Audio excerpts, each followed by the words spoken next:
2015年6月7日日曜日、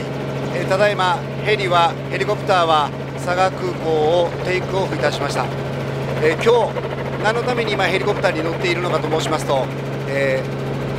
福岡県の舞鶴公園というところで、その付近で3万人大集会を開こうじゃないかということで、たくさんの人々が集まっているはずです。グッバイニュークス、グッバイニュークス、再稼働のスイッチは押させないと、ストップ再稼働ということで、現在その抗議行動を空から私たち正しい報道ヘリの会の、メンバーで現在佐賀空港をテイクオフしたところです。アワープラネット TV、 そして IWJ をご覧の皆さん、こんにちは。参議院議員山本太郎です。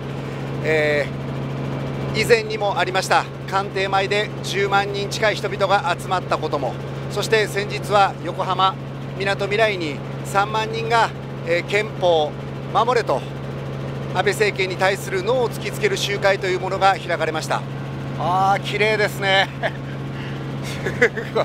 見てください。見渡す限り畑、畑、畑。さすが食料自給率が高い佐賀県、九州の中でも1位、そのような日本の食料庫、ここ九州佐賀県をただいまヘリは飛び立ちました。福岡県に向けて一路福岡舞鶴公園付近を目指して、私たちは今ヘリに乗り込み、そして上空からそれを撮影しようとしているわけです。グッバイニュークス、ストップ再稼働、仙台原発のスイッチは押させない、そのようなタイトルで本日福岡県で九州の中から、そして西日本の人たちが集結をして、現在のこの無理やりの再稼働に対するノーを突きつける。現在政府は夏頃には再稼働をさせようというつもりだと。現在安全法制であったり、それだけじゃなく、労働法の改悪、派遣法の改悪、残業代ゼロ、この現在安全法制の混乱のもとに数々の法案を無理やりに通そうという思惑の中、その中でこの再稼働まで無理やりやられようとしています。これに対するはっきりとしたノーとした声を今日この6月7日日曜日に突きつけようというたくさんの人たちがおそらく舞鶴公園にはいらっしゃってるんじゃないかと思われます。現在佐賀から福岡に向けて飛んでいるところです。本当に日本の食料を、日本の胃袋を支えるこの九州、上空から見てもたくさんの畑が見ることができます。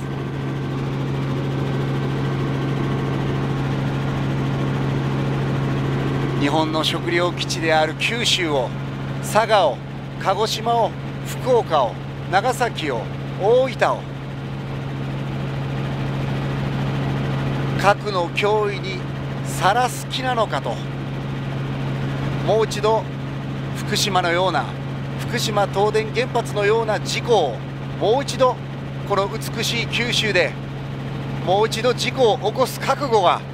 できているのかと。本日6月7日舞鶴公園に集まる人々は、この再稼働に対して完全にノーだという声を届けるために皆さん集まって声を上げるようです。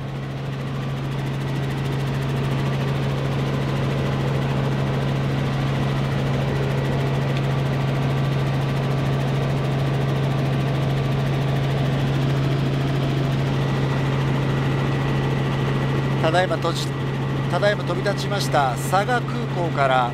現場の福岡県舞鶴公園までの道のりはヘリコプターで約30分程度ではないかと思われています。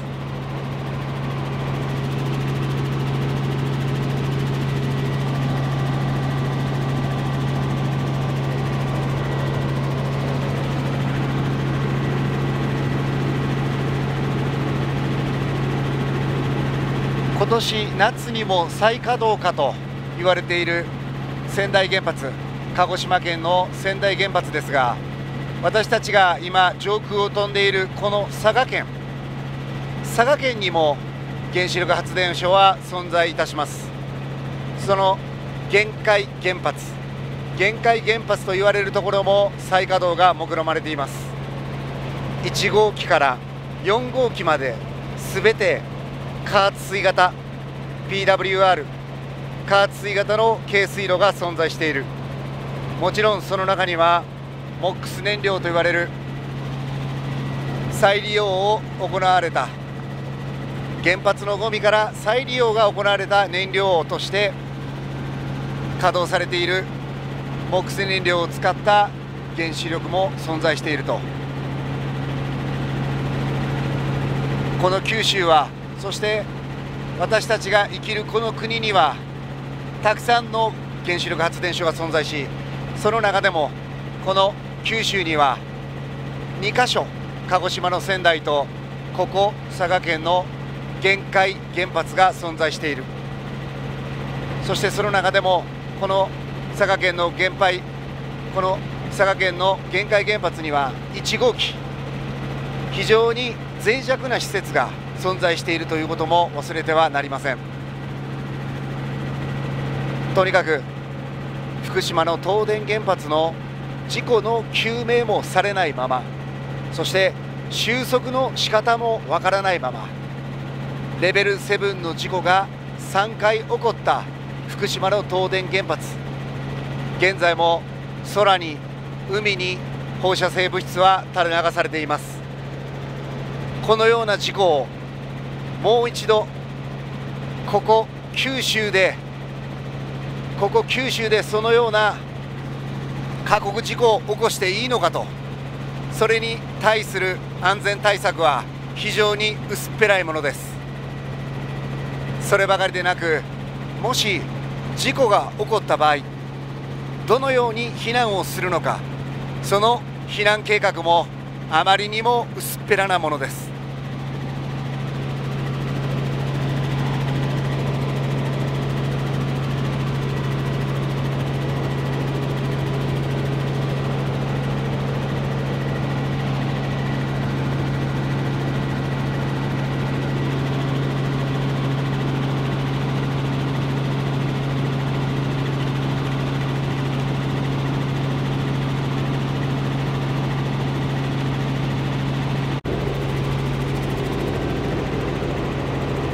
見えてきましたね。陸上のトラックのちょっと奥、左側、堀に近いところですかね。また集会はそろそろ始まる時間帯でしょうか。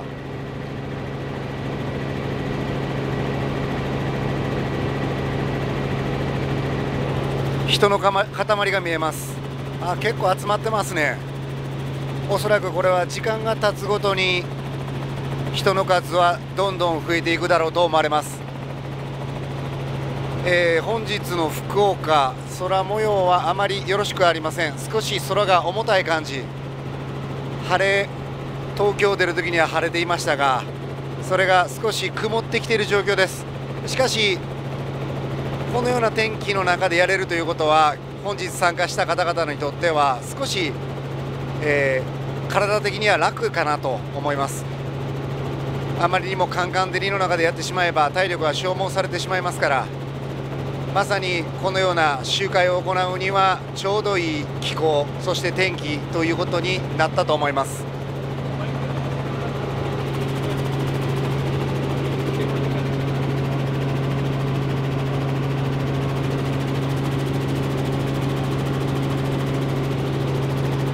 現在舞鶴公園周辺を旋回しております私たち正しい報道ヘリの会、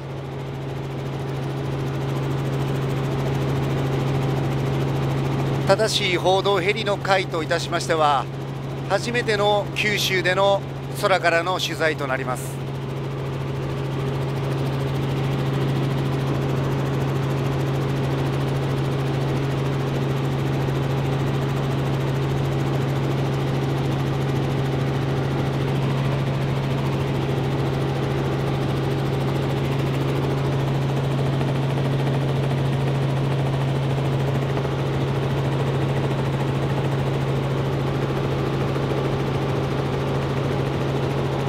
ろそろ集会が始まる時間と思われますが、どれぐらいの人が集まっているんでしょうか。空から見るにはおそらくもうすでに1万人ぐらいの方々いらっしゃるんじゃないかというような状況かと思います。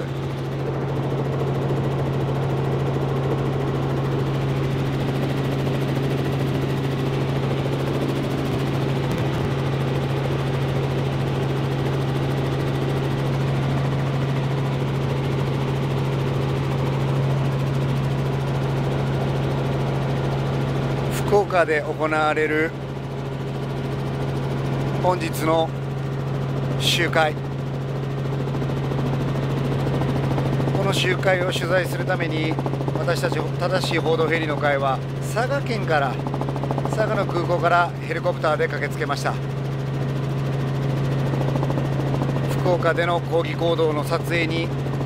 福岡の地には足を踏み入れず、佐賀からヘリ乗り、佐賀でヘリを降り、福岡には足を踏み入れずに取材をするという、今日のスケジュールです。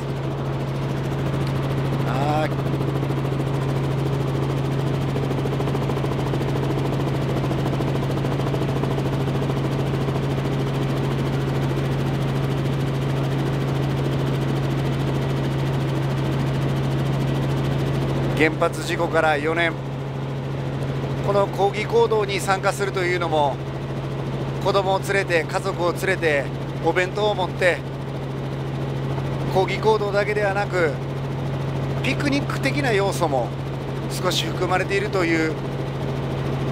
海外の抗議行動のようなスタイルが日本でもスタンダードになりつつあります。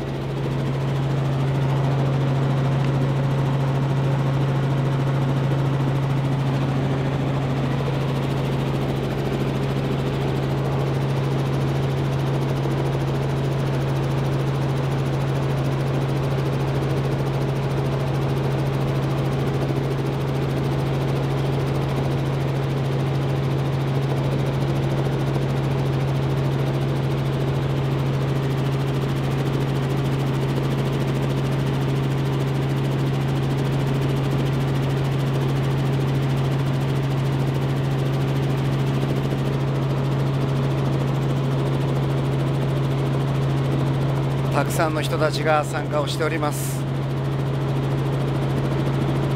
ここに集まっている一人一人に人生があります。一人一人にドラマがあります。この一人一人が社会から必要とされ、そして生きているだけで、存在しているだけでいいんだという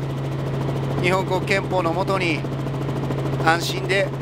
安全な人生を送れるということが本当は担保されているはずなんですが、残念ながら現在の政治はここにいる一人一人の人生にはスポットライトが当たるような、そのような政治は行われていません。一括り、ここに集まっている方々も一括りにされてしまうような、そのような政治が現在永田町霞ヶ関界隈では行われています。この国に生きる人々が豊かに生きられるような、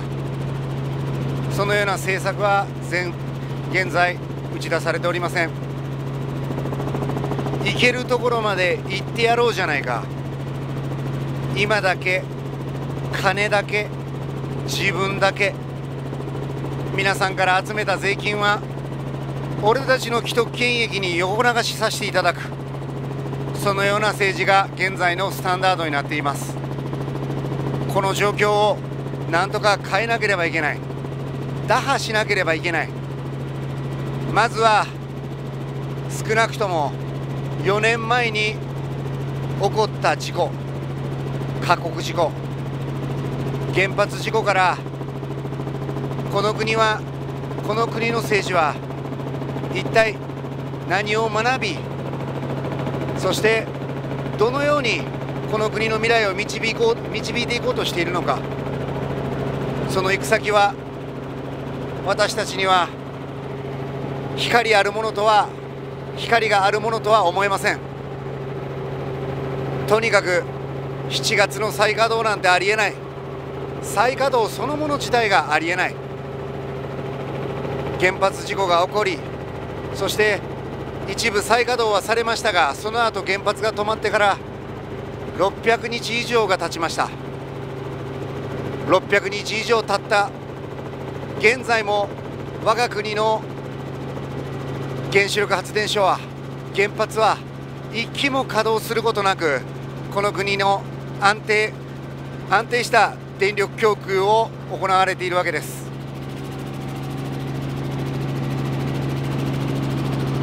この無理やりの再稼働、7月を目標に、夏を目標に再稼働しようとされているこの再稼働を何とか止めようじゃないか、その熱い思いを持った福岡の人々、九州の人々がこの舞鶴公園に集まっています。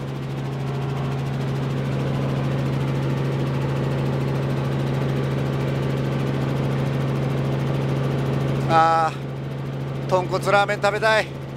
もつ鍋食べたい、明太子を食べたい、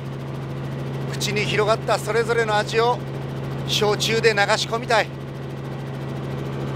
そういう思いいっぱいですが、今日は残念ながら福岡にも佐賀にもステイすることなく、この空の取材が終わり次第、私たち正しい報道ヘリの会は東京に戻ります。たとえそんなタイトなスケジュールであろうと、ここ九州で、この九州にお住まいの皆さんのお膝元で無理やりに再稼働されようとしている、避難計画もでたらめなまま再稼働に突入されようとするこの川内原発の再稼働を何としても止めようじゃないかという人々の熱い思いが、ここ福岡の舞鶴公園に集結し始めています。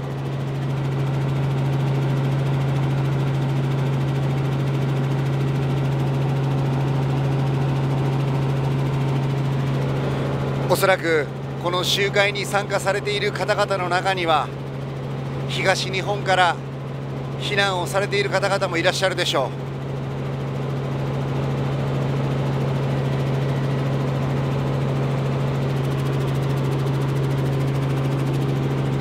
区域外避難、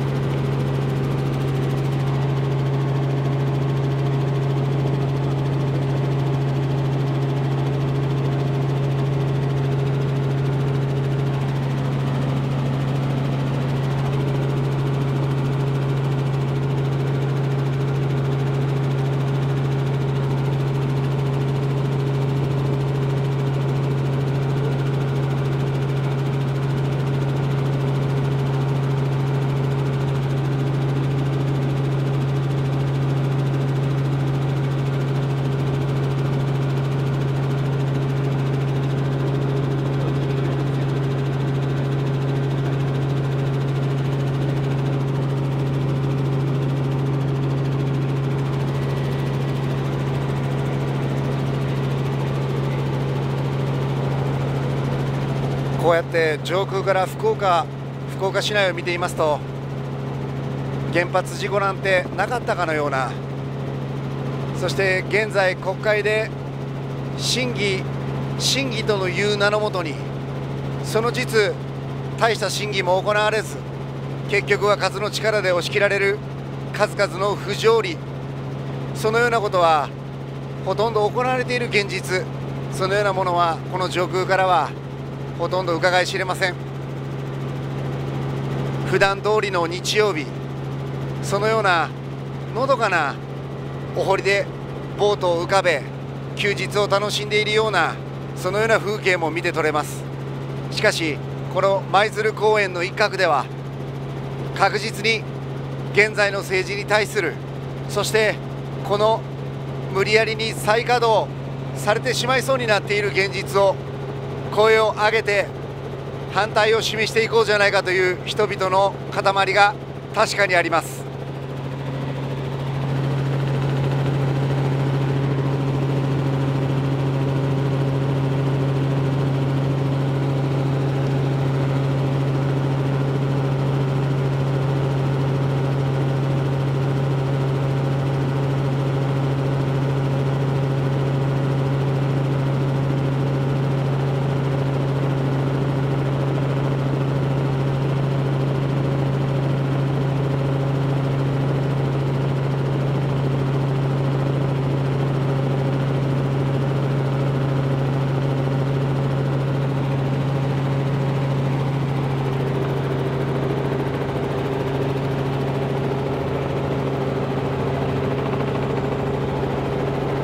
先ほどの高い高度からですと人の多さというものも少しまばらに見えましたが、少し高度を下げてこの現在舞鶴公園の現場を見ますと、たくさんの人たちがはっきりと、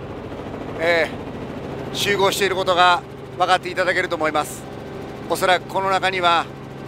原発事故により東日本を脱出し、そしてここ九州で子どもたちの安全、そして自分たちの体の安全を守ろうとする、そのような避難者、いわゆる自主避難者、そのような方々もいらっしゃると思います。ふるさとを離れ、そしてこの九州に身を寄せている、そのようなご家族もおそらくこの中にはいらっしゃるはずです。このいわゆる自主避難者、区域外避難者たちの生活を支えるのがみなし仮設、このみなし仮設という制度、家賃補助がされているんですけれども、このみなし仮設の制度もおそらく2016年度で打ち切られる、そのような状況にあるようです。精神的な賠償は2018年度で打ち切られるならば、その自主避難者に対するみなし仮設による住宅のサービス、住宅の補助は2016年度で打ち切られてもおかしくはないはずです。でも皆さんに考えていただいて線引きを一方的にしてしまう。俺たちはこう決めたからお前たちさっさと戻れよと、もう安全だと言ってるじゃないか。国は事故が起こる前は1ミリシーベルト以内に1年間の被爆を抑えるような、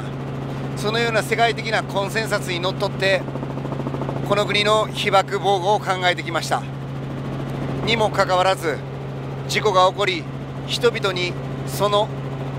年間1ミリ以内に抑えるという約束から20倍、20ミリシーベルトまでの被爆を受け入れるような施策を打ち出しました。年間1ミリシーベルト以内、これの5倍にあたる年間5ミリシーベルト。年間5ミリシーベルトはチェルノブイリ原発事故、これによってできた法律で、年間5ミリは強制移住であります。現在のウクライナでもその法律は生きております。現在もその通りであります。そのウクライナにおける年間5ミリシーベルト強制移住、これの4倍を与えて、4倍の20ミリシーベルトを与えて、この国は安全だと言っております。そこに人を返そうとしている。これは国、政治のやることではない、完全に常軌を逸した状態であると言わざるを得ません。現在皆さんが、会場の皆さんが風船を振っています。手を振っています。我々正しい報道ヘリの会のこのヘリコプターに向かって手を振ってくださっている。私たちの声は届いていますかと。事故から4年後、原発の事故は収束しておらず、その原因も究明されていない中、再稼働なんておかしいじゃないかという声を皆さん声に出して手を振って私たちのヘリコプターにアピールしてくださっています。皆さんからは私たちのヘリが見えるようです。ありがとう皆さん。何としてもこの再稼働を止めなければならない。再稼働を止めなければ間違いなく再稼働をされていなくても事故が起こるリスクは大いにある。南海トラフ、東南海、東海、首都圏直下、ありとあらゆるところで私たちは大きな地震の脅威にさらされています。それはそうです。4つもの大きなプレートに押し上げられる我が国で、いつそのような大きな地震が起こっても不思議ではない。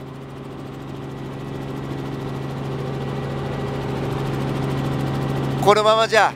事故は確実にどこかで起こる。再稼働されていない原発でも事故にさらされるリスクは大いにあるんです。一日も早く燃料を抜き出し、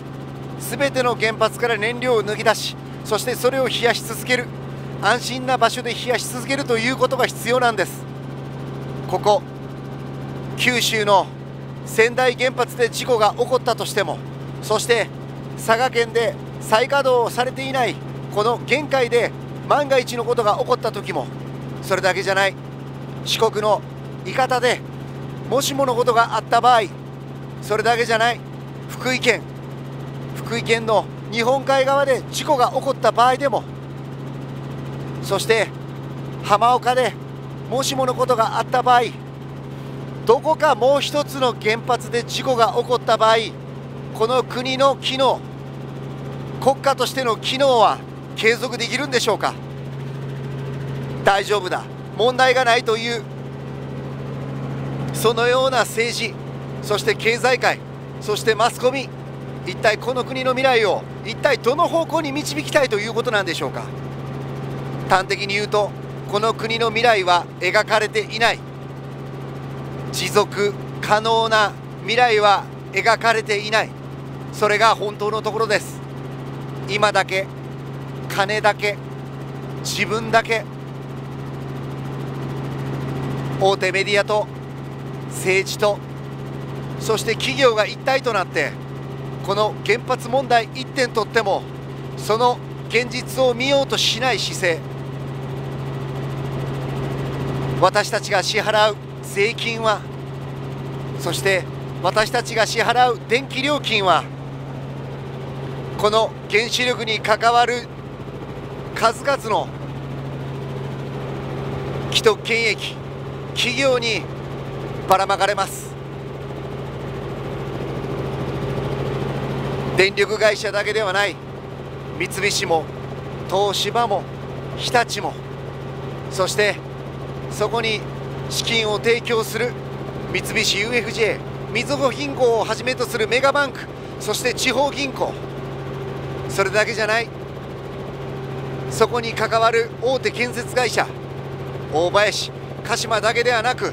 その他大手建設会社だけではなく、地元の建設会社にも、そして株主である大手生命保険会社、日本生命、明治安田生命、それ以外にも数々のその土地その土地の電力会社の株主が、電力会社の経営が危うくならないように、電力会社の経営が危うくならないためには、原子力から生み出された核のゴミ、核のゴミをリサイクルできるんだという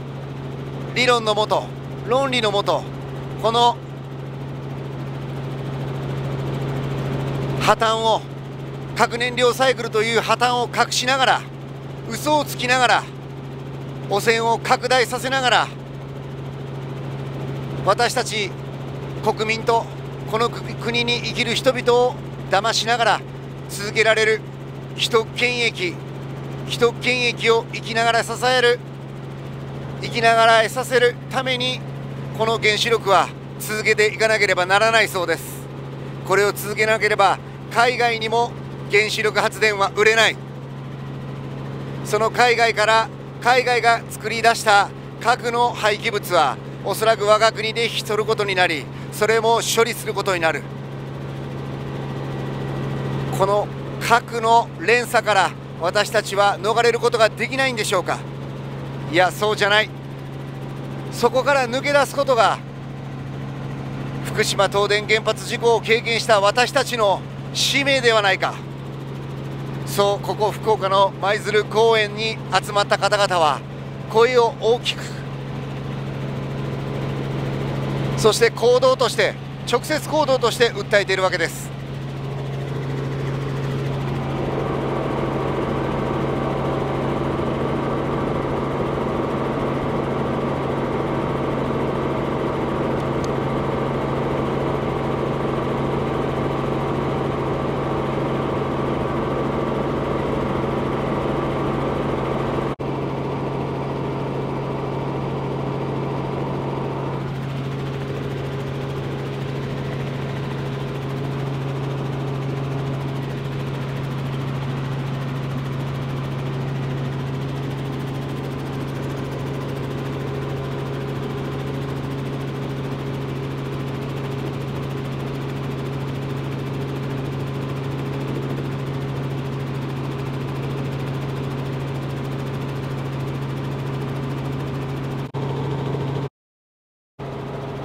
この舞鶴公園の集会に参加しております。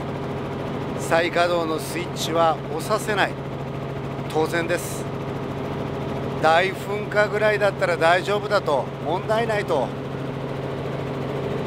川内原発は大丈夫なんだと政治の世界でも嘘がつき続けられています。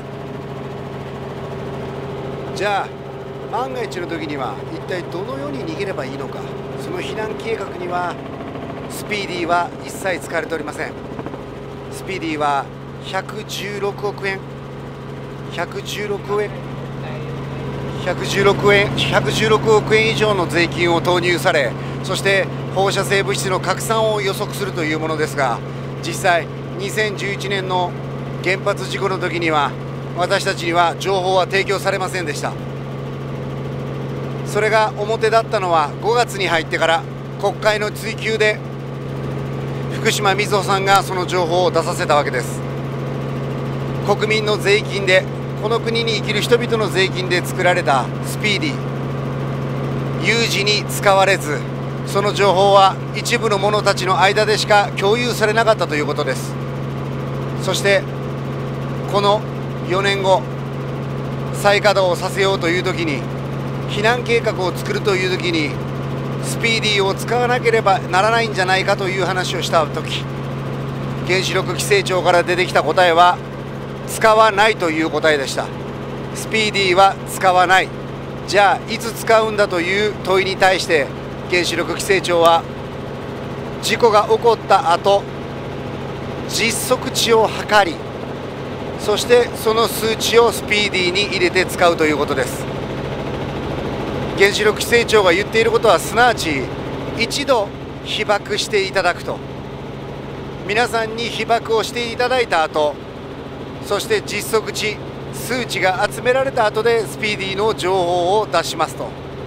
いうような話でありました。本当にバカにしている、なめているとしか言いようがない。政治も永田町も霞が関もこの国の未来には責任を取らないつもりです。実際原発事故が起こった後、誰かが責任取ったでしょうか。東電に強制捜査は入らず、逮捕者も出ず、そして粛々と自分たちの既得権益を守り続け、再稼働まで目論まれている。あまりにもありえない、あまりにもひどすぎる。おそらく現在我が国にある問題がこの原発の問題だけであるならば、おそらく再稼働はそう簡単にはいかなかったでしょう。ここまで前には進まなかったでしょう。原発だけでなく TPP だけではなく、貧困問題だけではなく、労働問題だけではなく、安全保障問題、いろんな問題を一挙に一時期に話して決めていこうじゃないかというこのスタンス、本来ならば何年間にもわたっていろんな議論がなされなければいけない数々の問題をこの数ヶ月の間に話をまとめようとしている。あまりにもありえない状況が政治の場において実現していっています。その中の一つにこの原発の再稼働も存在するわけです。ほとんど火事場泥棒、いや火事場泥棒そのものと言っていい、そのような政治の中で絶対に許さない。私たちは声を上げていくんだ。そのような意思を持った人々が、そして今日スケジュールを合わせられる人々がここ舞鶴公園に集結したわけです。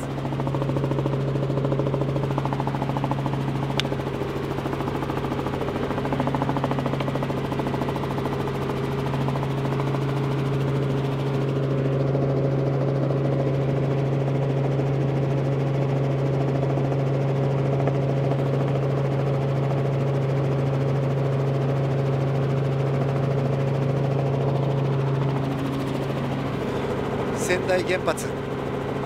川内原発の避難シミュレーション、一応シミュレーションがされているのは30キロ圏内、21万5000人、その9割の方々が県外に逃げる、30キロ圏外に逃げる所要時間は9時間15分から28時間45分、9時間15分から28時間45分、そのようなシミュレーションが一応なされています。でも残念ながらその全員が県外に避難を終えるのにかかる時間、そして市や町、市町別の避難時間は試算されていないとして公表されませんでした。一体何を根拠にそのような数字を出しているのか。その中には障害者の方も、そして高齢者もいらっしゃる、そして乳幼児や、そして妊婦の方もいらっしゃる。そのような方々が一体そのシミュレーションの中に当てはまるのか。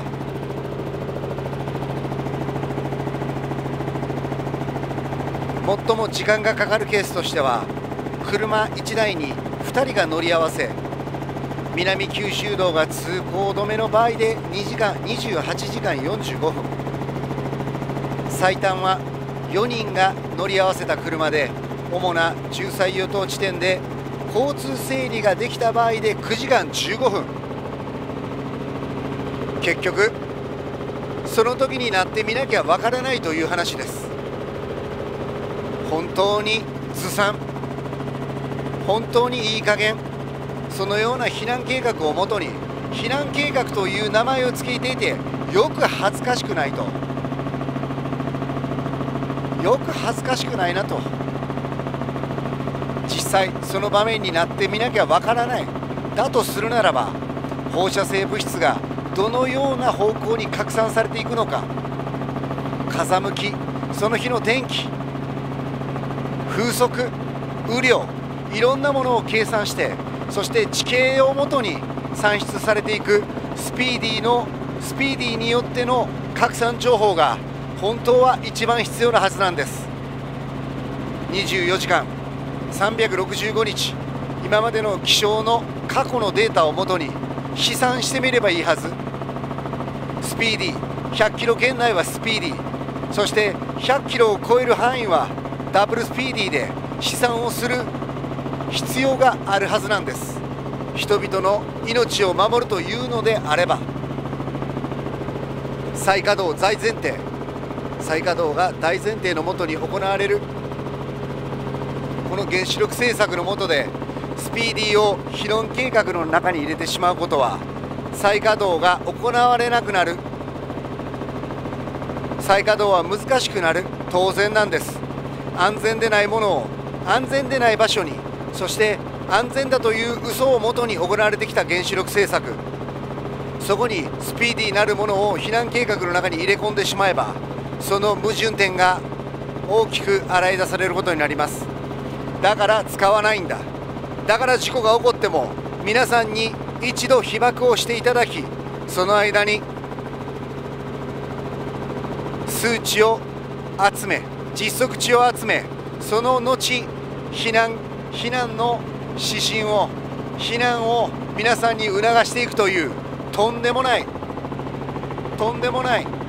原子力政策のもと再稼働が行われようとしている。人の命なんて関係がないという話なんです。とにかく再稼働をさせなければ、再稼働をさせなければ電力会社の経営が圧迫されてしまう。ただそれだけ。原発なしの再稼働、原発なしでどうやっていくかという企業努力というものがもっともっと表に出てこなければならないんでしょう。ならないはずなんです。なぜならば電気料金で賄われている、地域独占でその電力を皆さんに提供し、その皆さんから電気料金を集めて仕事をしている電気事業者であるならば、この原子力発電抜きで一体どのように電力供給を皆さんにやっていけるのかという真摯な態度が全く抜け落ちているんです。しかし私たち国民には、そして私たちこの国に生きる人々には、この4年間原子力をほとんど使わずに私たちは生活が成立している、成り立っているということがよく分かっています。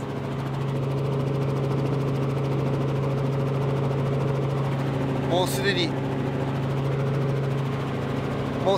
600日を超える原子力ゼロの世界で私たちは毎日の生活を送っているからです。ここ九州もそうです。九州電力という殿様経営で成り立ってきた、税金と電気料金で、そして数々の地元企業に影響を及ぼしてきたこの九州電力がどうしても川内原発を再稼働させたいんだと。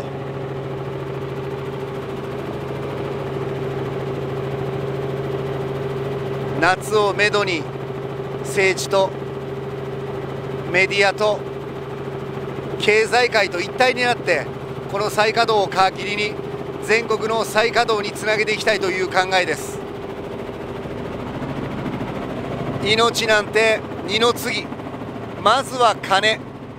まずは既得権に絡む人々の生活、一握りの者たちの生活、一握りの者たちの既得権、それが何よりも大切。それが現在の政治であり現実であります。たった 1%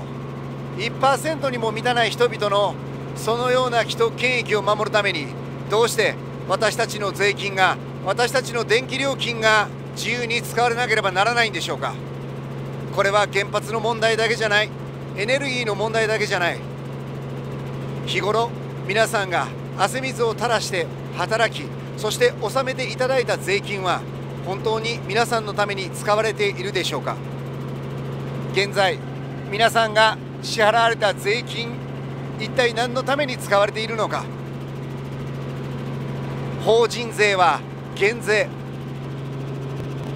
そして所得税は減税。要するに大企業、金持ちに対するこの優遇政策はますます加速されていくばかりです。その一方で、その優遇政策によって減った分、減額された分、取り損ねた税金を補填しているのが消費税。ある意味子どもから大人たちまで一人一人が増税されている状況なんです。金持ち優遇のために法人税、所得税が減税され、それを減った分穴埋めさせられるのが消費税。この消費税も 10% への増税は確実なものとなってしまいました。そして今後これはどんどん上がっていくことになるでしょう。電気料金だけが上がるわけじゃない。消費税だけじゃなく、その他の税金もどんどん上げられていってしまう。しかし受けられるサービスはどんどん減っていく。自分の足で立て、国に頼るな、そのような理不尽がどんどん加速していくものと思われます。その中の一つに組み込まれているのがこの原子力による発電、その再稼働一番手がここ九州、鹿児島の川内原発、そして九州での再稼働なんて許さない、もう日本国内で原発なんてありえないんだという声がここ九州、福岡、この一角、舞鶴公園で直接声に出し、そして行動に移す人々が集まっています。一番最初にこの上を飛んだ時よりも確実に人が増えています。遅かけで参加している人たちが集まってきているんでしょうか。そしてさっきよりも上空から見た感じですとギュッと集まってきた感じ、一体感が出てきた感じがいたします。貴重な日曜日の時間を、そして日曜日は仕事だったけれどもスケジュールを入れ替え、シフトを入れ替え、なんとかこの場に集まってきた人たちがここ舞鶴公園に集まっています。皆さんそれぞれプラカードや横断幕を掲げていますが、残念ながらこの位置からは読み取ることができません。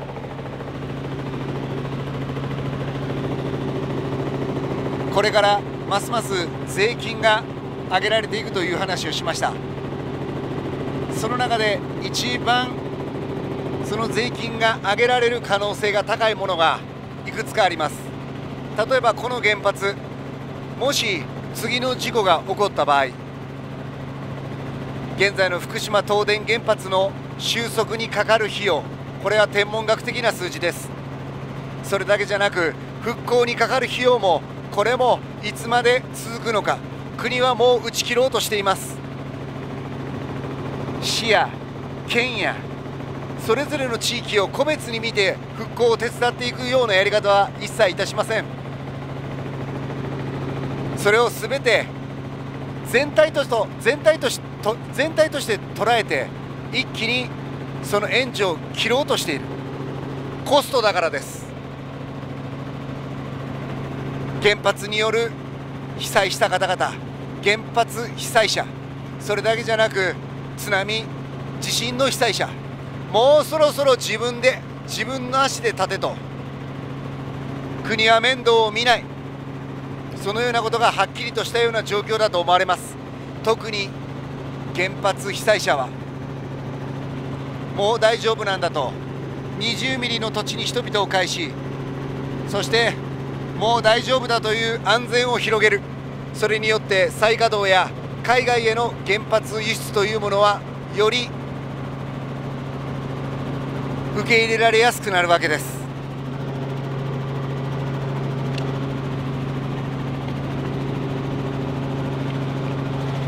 ひとたび原発が事故を起こせば、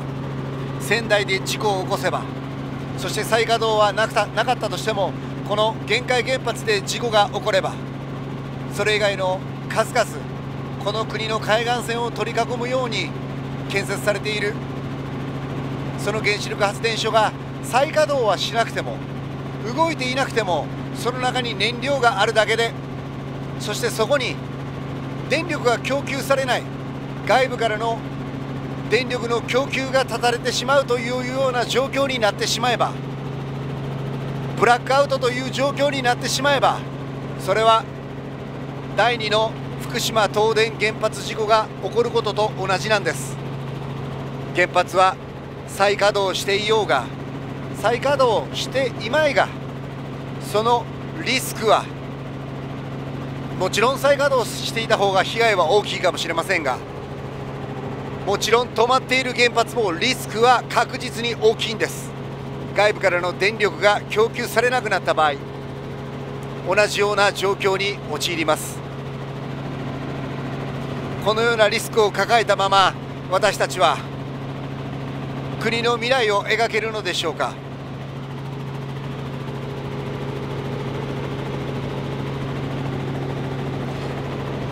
野球やサッカー、そして他にもたくさんのオリンピック、そのような数々のサーカスを与えられ、日頃からパンを与えられ、ギリギリの生活というパンを与えられ、私たちは目の前の危機を感じられないような状況にあります。リスクがあるのは原発だけではない。税金が上がっていく理由は原発だけではない。社会保障、ここにかかるお金が必要だということで税金が上がると言われているが、消費税増税については嘘だということが分かりました。もちろん社会保障にはお金がかかる、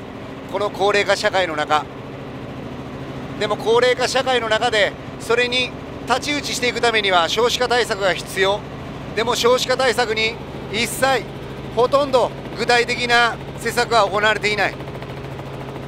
税金が上がっていくのはこの原子力をはじめとするそれ以外の既得権益を食わしていくために、そしてそれによるもしもリスクがあった場合のために、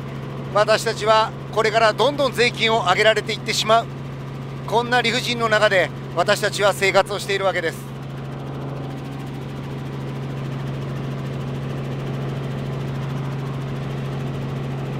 そのリスクの一つが安全保障問題。この安全保障問題もその一つだと言えると思います。安倍政権は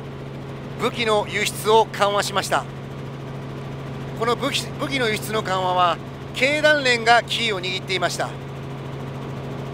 経団連、この中にある防衛産業で作る経団連の防衛生産委員会、事実上の金融政策だった武器輸出三原則を大幅に緩和するべきだとプレッシャーをかけ続けたわけです。このプレッシャーをかけ続けた経団連の防衛生産委員会は、三菱重工業や川崎重工業、IHI など大体60社、約60社で構成されています。このような防衛産業、武器製造に関わる企業が経団連の中のこの防衛産業に関わる企業たちが一体となって政治にプレッシャーをかけたわけです。そして自民党の国防部会関連会合などにプレッシャーをかけ続けた。とにかく政治に武器を緩和するんだ、輸出させるようにビジネスしやすいようにしろと、武器輸出というビジネスをもっとスタンダードなものにしろとプレッシャーをかけ続けたわけです。そして安倍政権になり、この武器輸出が緩和された。安全平和国家としてのブランドを自ら投げ捨てた、その瞬間でした。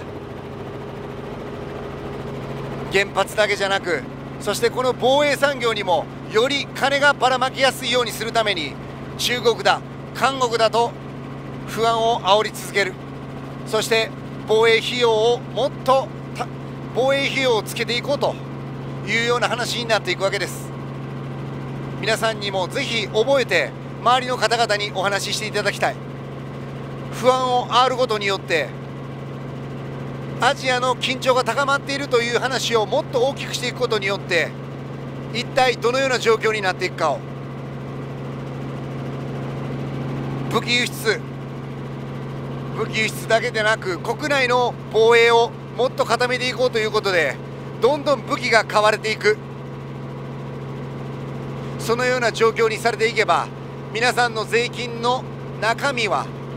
防衛にかかる費用が多く占めていく、その割合がどんどん増えていくということなんです。そしてその防衛に関わる費用、それによって儲かる企業が確実にこの国内には存在する。緊張を高めることによって防衛をもっと固めよう、防衛産業が儲かるような図式がどんどんできていくということなんです。一歩間違えて戦争になっても笑い続ける大企業は存在するということなんです。たくさんのここ舞鶴公園に集まった九州の人たち、福岡の皆さん、おそらく1万人を超える人々、一体どれぐらい集まっているんでしょうか。原発ありえない、収束の方法が見つからないこの国で100年かかるか200年かかるかわからない、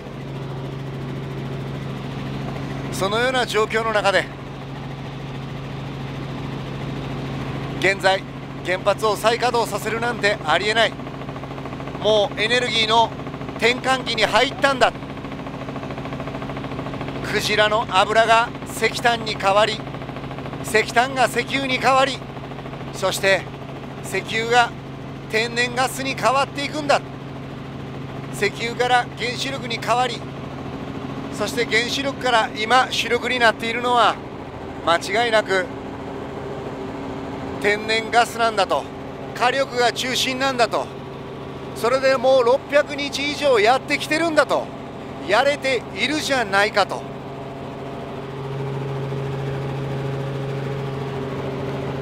現在上空から福岡市内を旋回しているこのヘリから上空から見えるのが今日6月7日この集会に集まった舞鶴公園に集まった人々の姿であります。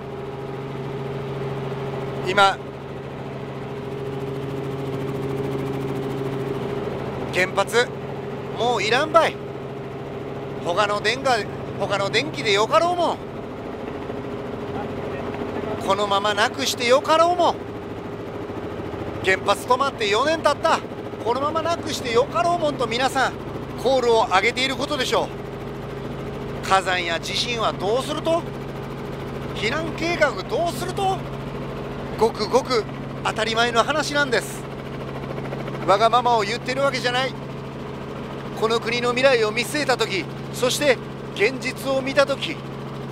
この原子力発電は間違いなく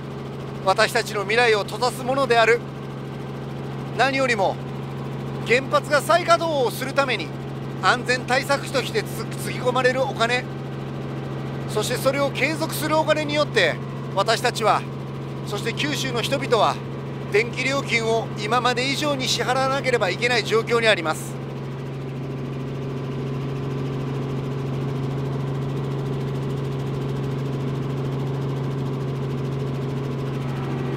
安全保障問題、ホルムズ海峡に機雷がまかれたらどうするんだと。この国に石油エネルギーが入らなくなる。そうなったら投資者まで出てしまうんじゃろう。投資者まで出てしまうんじゃないか。だから必要なんだ。この国の安全保障問題をもう一度考えなくちゃいけない。エネルギー問題でもあるんだというようなことが嘘吹かれています。現実はどうでしょうか。現在この国が頼っている石油燃料は1割と少しです。そのような中で実際にホルムズ海峡に機雷がまかれるようなことは現実的なんでしょうか。現在イランとアメリカの間にはパイプができています。イランとアメリカの中に友好関係が築かれようとしている中で、実際にこのホルムズ海峡に機雷がまかれるという状況は現実的な話ではありません。しかもそのホルムズ海峡、実際に危険だと言われるような状況のところを迂回するルートがすでにもう2つも作られているといいます。それだけではなく、現在我が国のエネルギーメインは主力は天然ガスであります。天然ガスはアジア圏、ロシアだけじゃなくマレーシアやインドネシア、このアジア圏から調達しやすいエネルギーでもあるわけです。そこでの話は一切されず、我々の安全保障問題は語られる。そして了解しました。それだけじゃなく、日本海側にも原子力発電所が数々存在する我が国で、安全保障問題の中でこの原子力発電所の問題が語られないのはあまりにもおかしい。肩払いたいとはこのことです。さあ舞鶴公園に集まっていた皆さんたちが歩き出しました。デモ行進です。見てください。広い場所に集まっていた方々がこのように一列に並ぶという状況になった時、どれだけたくさんの人たちがいるのかというのがよくわかると思います。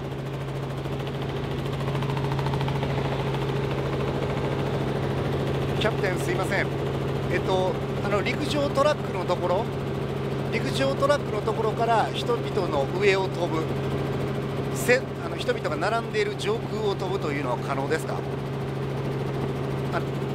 トラックの方から人々が並んでいるところをこう映したいんですけど、撮影はできない。向きが逆光になる可能性がある。なるほど。じゃあこっち側でもいいですよ。はい。できれば人がたくさん見えるように。でも森で隠れちゃうか。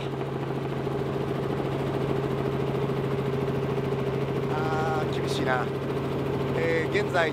デモ行進に入るために、公園に集まった皆さんが一列、何列なんでしょうか、何列かに並んで、長い列を作ろうとしています。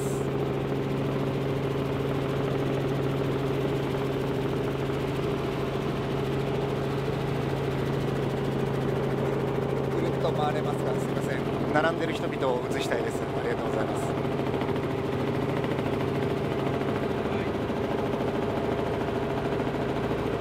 たくさんの人が集まっています。デモ行進に向けて、これだけの人が集まったデモ行進はかなり迫力があるものとなると思います。しかし警察側からの指導で、おそらくこれだけの人たちがデモ行進に参加しているというような状況はおそらく確認できないような、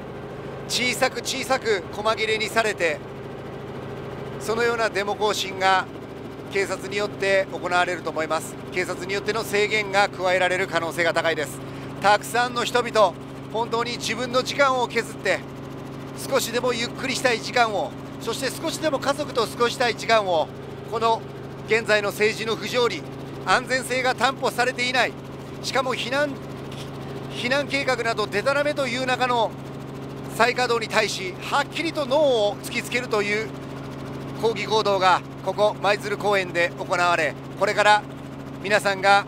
デモ行進を行う前であります。すごい人です。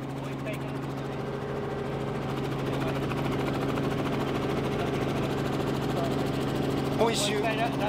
ラストいけますか。すいません、ありがとうございます。近づくまでの高度は気にしないでください。逆サイド左側の扉からデモ隊が見える位置になった時にちょっと気持ち下げていただけると気持ちいい。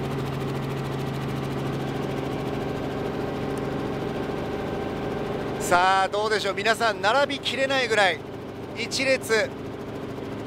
渋滞、4列渋滞、わからないです。もう本当は、デモですから4列渋滞ぐらいで行くんでしょうけれども、もう縦に並びきれないぐらいの、もう先頭はスタート位置についていますね。横断歩道近くまで、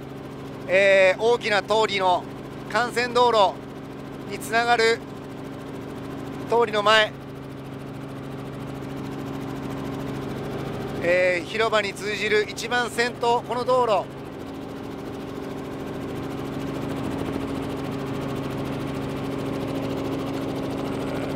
いけますかね。さあ準備に入っております。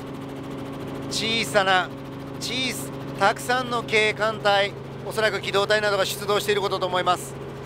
ただ私たちの生存権を、私たちの幸福追求権を、生きる権利を守れという当たり前の声を上げる人たちに対して、そしてこのデモ隊までが制限される、そればかりでなく行動が監視される。これは原発のデモだけではありません。 TPP もグローバリズムに反対するという抗議行動も、それだけじゃなく労働環境を変えろと、低賃金をなんとかしろ、ワーキングプアをなんとかしろ、働いても働いても豊かになれないという働き方を変えてくれ、派遣法改悪を許さない、このような労働関係に関する運動に対しても警察、公安は監視を強め、そしてこの先弾圧をしていけるような法案の準備が着々と整っているのが現在の国会です。声をいつまで上げられるかわからない、いつまで声が上げられるのかわからない、そのような現実の中で今できることをやるという、そういう人々がここに集まり大きな声を上げています。本当にありがとう。皆さんの声が聞こえないような政治なんだったらない方がマシだとも思います。国会に入って1年半、一体誰のための政治が行われているのかということを自問自答しながら現実と向き合う毎日。答えははっきりしている。ここに集まっている皆さん、そしてこの空撮から見える皆さんのための政治は一切行われていない。それを取り戻すために生存権を、幸福追求権を当たり前の権利。ただこの地上に生まれたというだけで私には価値があるんだということを担保するためには原発を止めなければどうしようもない。ひとたび事故が起これば誰も責任を取らず切り捨てられることは分かってる。国は責任を取らない、事業者は責任を取らない、県は責任を取らない、町は責任を取らない。もうそんなことは分かりきったことなんだ。だったらそんな責任を取らないような発電方法、取れない発電方法はもうお別れなんだ。そのような声をたくさんの人たちに伝えるんだ。そしてここでもう一度自分の言っていることは一人だけじゃない、こんなにたくさんの人たちも同じ思いなんだということを共有する場になったここ舞鶴公園。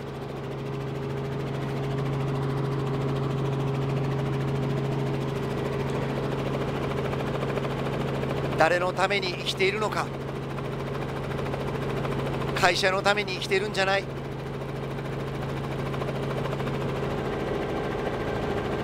国のために生きてるんじゃない。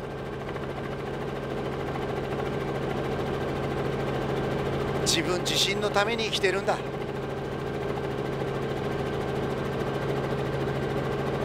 自分自身が安全に幸せに健康に生きているということが担保されなきゃ誰かを守ることなんてできない。自分が幸せじゃなきゃ誰かに手を差し伸べることなんてできない。だからこそそれを担保するためにも原発なんていらないんだ。戦争なんていらないんだ。その思いを抱えた人たちが今行動しなきゃ、いつ行動するんだ、そういう声を上げながら一歩一歩この福岡の街を声を出し、たくさんの人たちと共有できるように今からもうすでに最前列は動き出しています。本当にありがとう。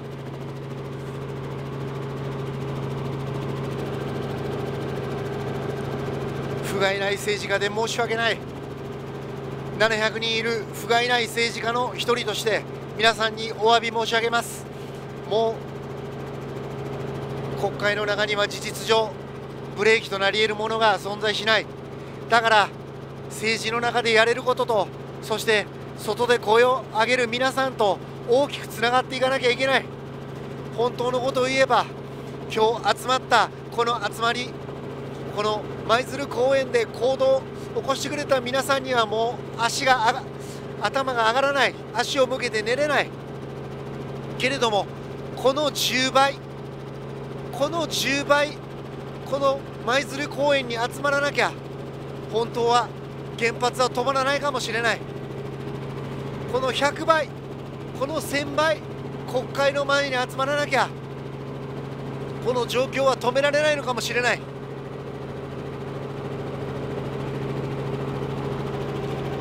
いよいよヘリの燃料もギリギリのところに来ました。私たちはこの場所を離れなければならない時がやってきました。正しい報道ヘリの会、今日この場に舞鶴公園のこの場所に皆さんと同じ時間を共有できて本当幸せに思います。今日この場に足を運んでくださった心ある一人一人にお礼を伝えたい思いです。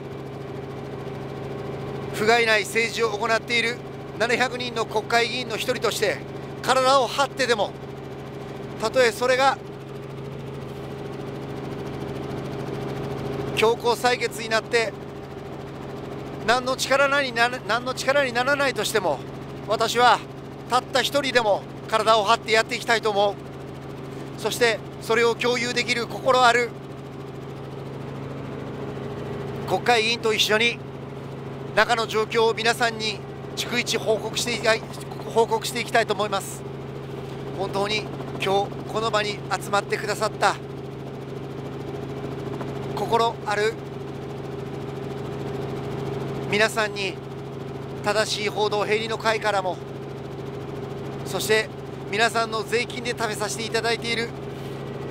700人のうちの1人、国会議員の1人として皆さんにお礼を言いたい。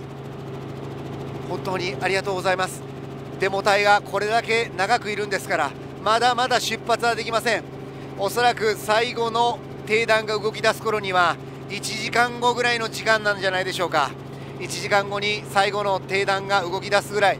ひょっとしたらもっとかかるかもしれない。デモが終わるのは何時なんでしょうか。本当は上空ではなく皆さんと一緒に歩きたかった。皆さんと一緒に声を上げたかった。この状況を地上で共有したかった。でもこの上空からも共有できています。皆さんのエネルギーは間違いなくこのヘリコプターまで届きました。日本中でおそらく同じように、ここ福岡の舞鶴公園と同じように日本のあちこちで原発に関すること、 TPP に関すること、そして生活に関わること、労働問題に関わること、そして福祉に関わること、社会保障に関わること、数々のことで全国のあらゆる場所で声を上げるような集会が行われている、そんな2015年6月7日日曜日だったと思います。ここ福岡ではたくさんの人たちが集まり、そして道行く人たちに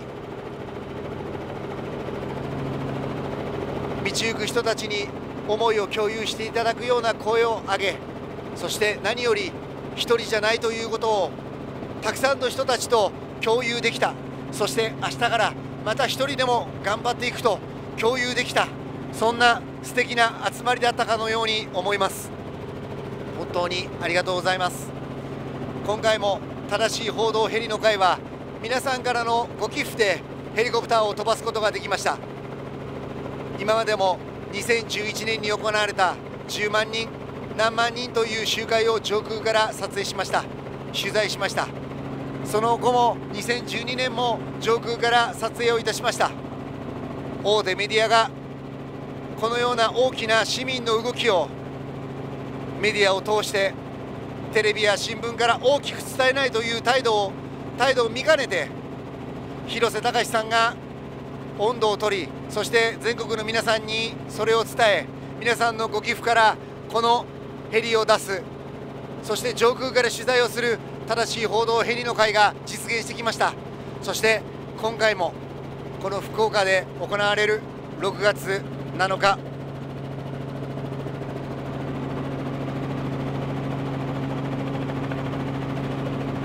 6月7日大集会 in 福岡、グッバイニュークス、ストップ再稼働、川内原発のスイッチは押させない、そう声を上げてこれだけの方々が集まってくださいました。素晴らしい。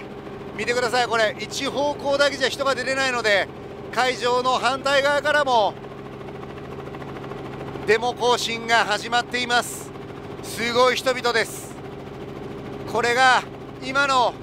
この国に生きる人々の声です。姿です。形です。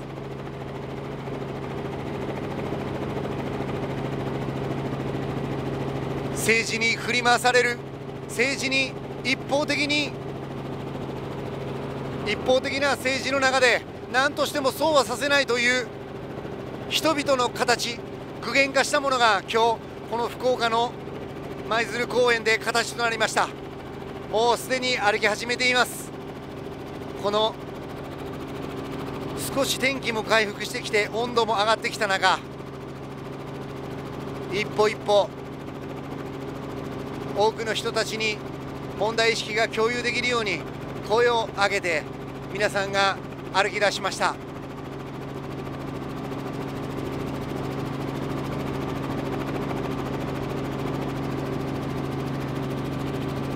今行われている政治は全て企業のため、原発だってそう、そしてこの安全保障問題だってそうという話は何度も皆さんにいたしました。ぜひ皆さんに具体的企業名を持って、そしてイメージとして伝わりやすいように、この安全保障問題も原発問題も多くの人たちに声をかけていただきたいと思います。今一人でも多くの人たちに現在の起こっている問題、進んでいく未来、これを多くの人たちに一人でも共有してもらうということが、この国を変える第一歩です。何よりもまずやらなければならないことは、安倍政権を引きずり下ろすということ、そのまず引きずり下ろすということを実現するためには、2016年に行われる参議院選挙、ここで与党を引きずり下ろさなければなりません。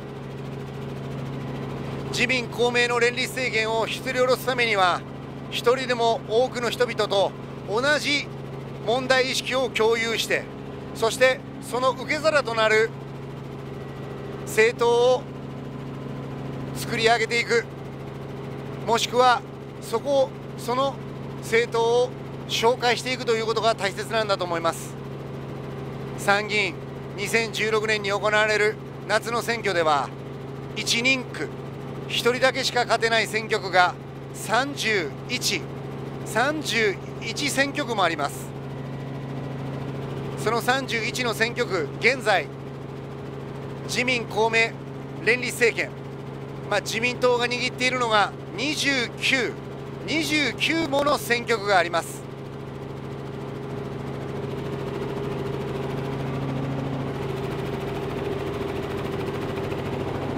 これを2016年の選挙区では、この31の1人区の選挙区で野党側が勝利を収めれば、少なくとも参議院は大きなねじれを作ることができるんです。1人区でそれだけの戦いができるということは、その他の選挙区にも影響が及ぼすことができるということなんです。とにかく2016年の参議院の選挙は、必ず野党側が勝利しなければならない、市民側が勝利を収めなければならない。ここで負けてしまえばかなり厳しい状況になると思います。普通選挙もあと何回公正なもとに行われるかわからないような状況です。公正なもとというのは本当に公正ではありません。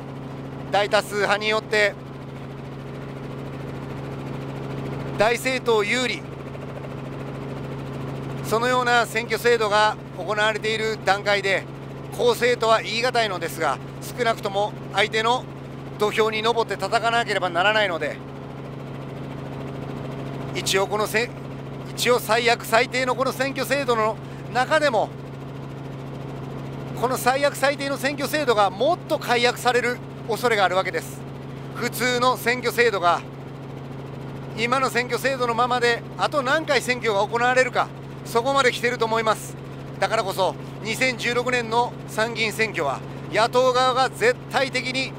圧倒的な勝利を収めなければならない。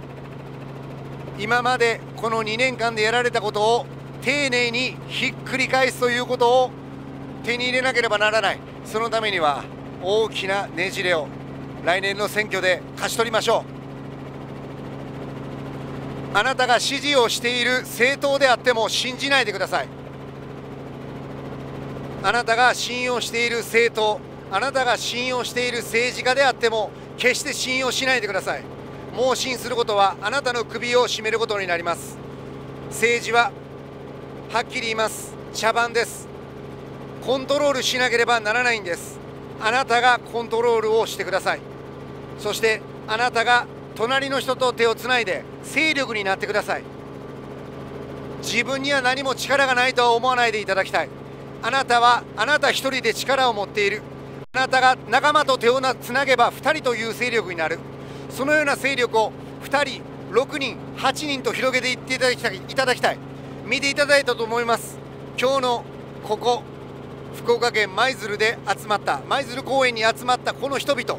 大きな勢力です。この人たちだけでもうすでに政治は動かせるんです。この勢力だけで住んでいる町、住んでいる県、すでに政治は動かせるんです。これだけの人数がいれば。もちろん国も動かせます。まずあなたの選挙区から出ている政治家たちを動かすことができるんです。ここに今日集まった人たちが10人の友達を動かせたとしたら、もうそれはすでに政治はもう動いていると言っていいと思うんです。すでに今日この舞鶴公園に集まった人たちが政治を動かしたと言って間違いはありません。今日ここに集まった人たちが、そして集まれなかったけれども、この空撮、正しい報道ヘリの会を見ていただいたあなたが、周りの人たちを今日何人同じ思いになってもらえましたか。明日何人同じ思いになってもらえますか。そして何人動いてもらえますかということを担保することが2016年の選挙ということに関係してくるんです。政治は絶対に信じちゃいけない。どんな政治家、政党であっても既得権益です。賛成する方も反対する方も既得権益。でもそこを操縦するのが有権者なんです。この国に生きる人々なんです。政治をコントロールするのはあなたのお仕事。力を貸していただきたい。今日ここ失礼いたしました。今日ここ福岡県の舞鶴公園で集まった皆さん、デモ行進に参加された皆さんに大きな勇気をもらいました。政治はもうすでに市民レベルで動き出している。そしてこの市民レベルから確実にこの国は変わっていくことができる、そのような決意を見せていただいたこの福岡の舞鶴公園での抗議行動でした。正しい報道ヘリの会、皆さんからのご協力をもって今回もご寄付でこの空からの中継をすることができました。本当にありがとうございます。もうすでに政治は動いています。決して一人だと嘆かないでほしい。そしてもうこの国はダメなんだと嘆かないでほしい。動いているんです。動かそうとする人々がこんなに集まっているんです。そしてそういう人たちが今この中継をアバープラネット TV、 そして IWJ、 それだけじゃなく誰かが届けてくれたメールや、